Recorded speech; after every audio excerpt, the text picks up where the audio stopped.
So get this. They had a big Ukraine summit. Oh, by the way, I'm here with Max Blumenthal, who will be with us this Friday, Saturday, and Sunday. No, just Friday and Saturday in Baltimore doing stand-up comedy. You can come meet us, see us Friday and Saturday at Magoobies in Baltimore. Go to jimmydore.com for a link for tickets. They had a big NATO summit.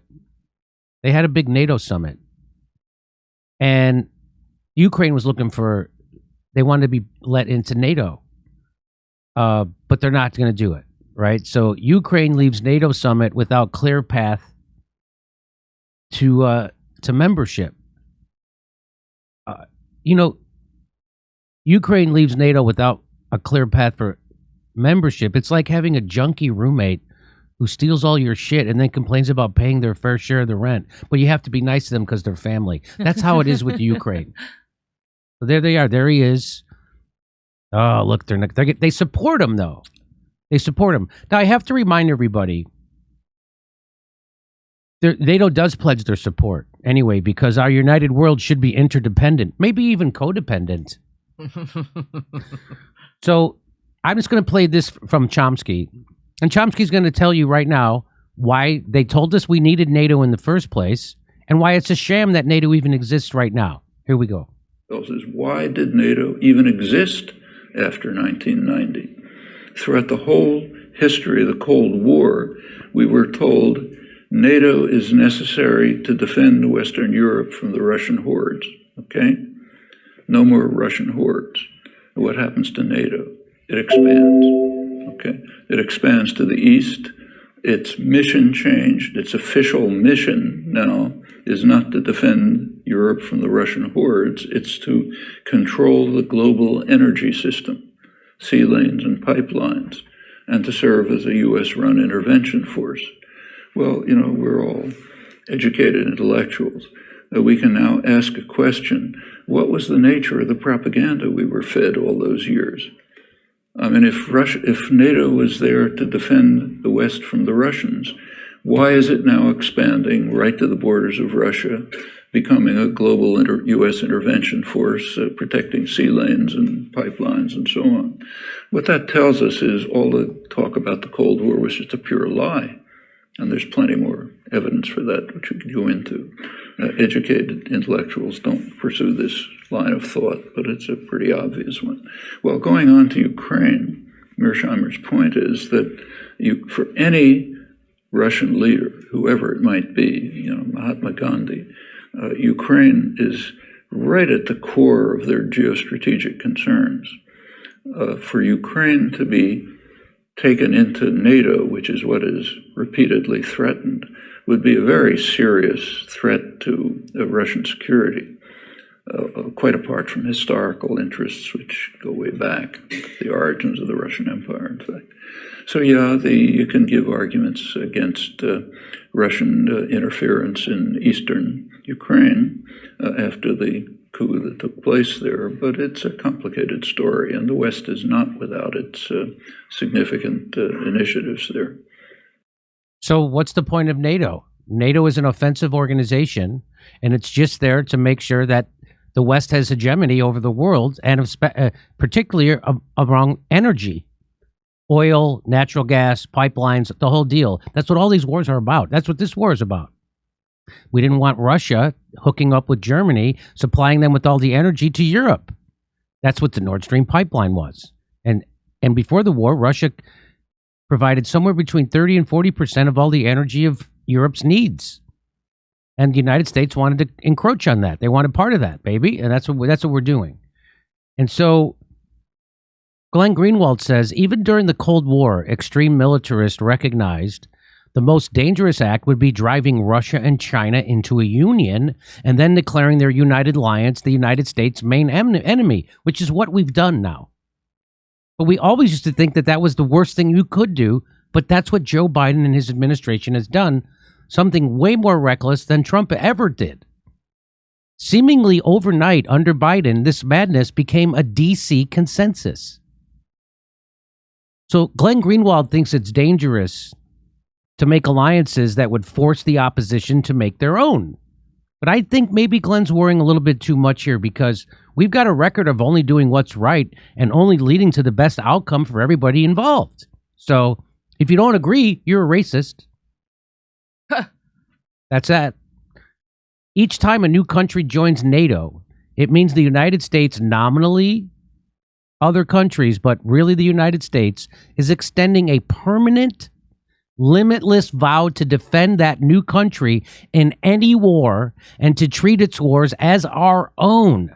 So if Ukraine was in NATO right now, the United States, by treaty, would have to go to war with Russia. Who does this benefit? How are Americans' lives improved by this? They're not. Who does it benefit? It benefits the military-industrial complex and Wall Street. That's who it benefits. How are our lives improved by this, Glenn asks? The answer is simple. We go to sleep every night knowing that our tax dollars are being spent on things the TV told us to believe in. So let me bring in Max Blumenthal. Max, what do you make of this? That they keep threatening to bring Ukraine into NATO. In fact, Joe Biden said he looks forward to it. Many other officials in NATO say they look forward to it, but they didn't do it. So what do you make of this? Well, this summit in Lithuania was supposed to be a victor's summit.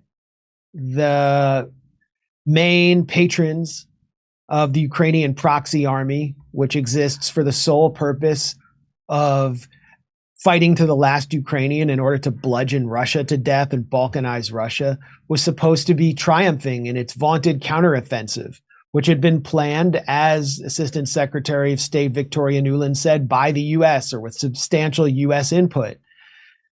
They're relying heavily on the U.S., if not entirely on the U.S., and it's failed so far. It's a complete flop. They haven't even penetrated the outer lines of Russian defenses. They're desperate for munitions. That's why U.S. is sending cluster weapons, cluster bombs. And so the summit has taken on an entirely different tone. And Zelensky is basically saying, as he shows up in his G.I. Joe outfit, that he cannot succeed and achieve victory, which is completely left undefined, without NATO being actively involved on the ground, with boots on the ground, in this conflict. And that requires NATO membership. What NATO has already done through the US, NATO is just the US's cat's paw in Europe. What NATO has already done is NATOized Ukraine. They've already flooded Ukraine with hundreds and hundreds of millions of dollars of Western weapons, Western training, the whole schematic of the war has been conducted according to Western guidelines. But what they can't do is actually send in troops, because Europeans don't want to fight and die for the poor, sick, corrupt man of Europe against Russia. They're just not mobilized to do it. And NATO has never admitted a country that has been involved directly in a conflict. So it's just not going to happen. But Zelensky went with this wish or demand, and he got a little too loud. For the first time, the U.S. is actually pushing back at Zelensky, acting like he's in charge, acting kind of like Israel, like he's the tail that wags the dog. And Jake Sullivan, the national security director for Biden, has actually condemned or criticized Zelensky for an angry tweet about not being allowed into NATO. So the U.S. is basically saying, your job is to be our proxy army. You will fight and die. You will be obliterated, and you're going to keep doing this indefinitely. And that's your role, and that's what you signed up for. And by the way, you're canceling elections next year. You're going to be in charge of this whole disaster. So Zelensky has to go home to that. What does it mean for Ukraine? What it means is, as Biden said, bilateral military support. NATO is escalating military support. It means that they're kind of turning Ukraine into what Zelensky himself has called a big Israel, or like a Taiwan. It's just going to be the porcupine in the neighborhood. It's going to get tons and tons of weapons, which we, the U.S. taxpayer, will pay for indefinitely, and there will be a frozen conflict. That's what the U.S. is preparing for. And so Vilnius was not a victor's summit. If anything, this was kind of the beginning of the end. But Biden is really they're still going to again give billions and billions of dollars in weapons. Here's what Biden said. He said Putin still doubts our staying power. That's what Biden said. Putin doubts our staying power, He still doesn't understand that our commitment, our values, our freedom is something that we can never, ever, ever walk away from. It's who we are. On the sidelines of the summit, the group of 7 large advanced democracies, which includes 6 NATO members and Japan, prepared to offer Kiev interim security assurances that they said should tide the country over until it becomes a NATO member. The new G7 security framework will seek to help Ukraine build a military that can defend itself and deter future attack through long-term security commitments by individual countries, the United States and European officials said. All our allies agreed Ukraine's future lies in NATO, Biden said, standing alongside his Ukrainian counterpart, Zelensky, at the end of the G7 session on Wednesday. Now, do you believe them that they really want to put Ukraine in NATO? That they're going to do it? I think this is all bluff. No. I mean, Ukraine's further away from NATO membership than it was in 2008 in Bucharest, when certain conditions were laid out for Ukraine to become a member. But if you look at NATO's declaratory statement with all of its members agreeing to this statement, what conditions were assigned for Ukraine's membership in that statement? Conditions. They didn't even say what the conditions were. It was so vague as to basically void Ukraine's membership. And why would they want to do that and also set the stage for EU membership for Ukraine, which would mean that all of the poor and desperate migrants who have had to leave and go into European countries would then become citizens? It's just not going to happen.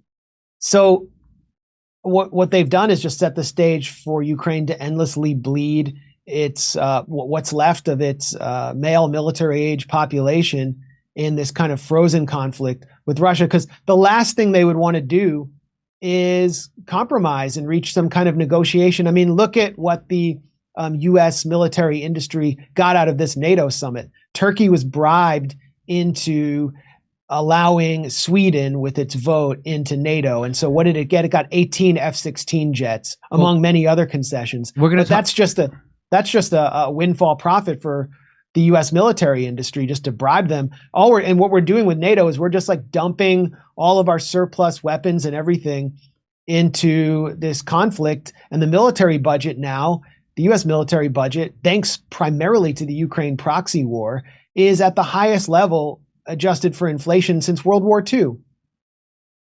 It's close to $1 trillion, if not more. Hey, come see us on tour. We'll be in Baltimore, San Francisco, Huntington Beach, Rosemont, and Chicago, Las Vegas, Salt Lake City, New York City, Pottstown, Pennsylvania, Stamford, Connecticut, and more, and St. Louis. Go to jimmydore.com for a link for all our tickets for all our shows.